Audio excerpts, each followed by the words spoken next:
All right, new arrival. This has got to be the most sinister car to ever come through the facility. This is a 1986 930 that was completely transformed with a DP body kit. DP is still in business. They were famous for helping out Kramer with their aero packages back in the day with the K3s.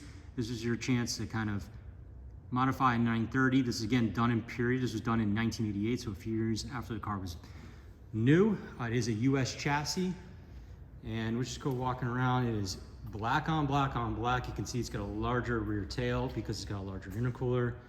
Crazy exhaust system. We'll go over the engine in a second. The interior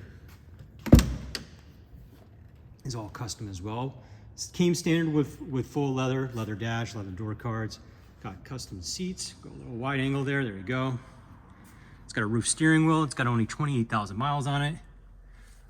And it's also a 5-speed transmission, which is kind of slick. See there, you got a turbo timer. The clock has been replaced with a boost gauge. And then the back, the business end here, recently it was rebuilt to a 3.4 with a K29 turbo. DP Motorsport's larger intercooler, like I said, hence the larger tail. And then distributorless system, that's electric motive. All the go fast parts on it. This thing absolutely rips. On top of it, it also has Bilstein coilover suspension, so that's a fantastic upgrade.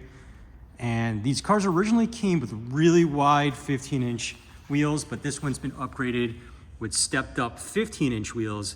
I'm sorry, 17-inch wheels, so you can hide bigger brakes behind the back of it, which is fantastic because this car definitely needs to slow down quickly.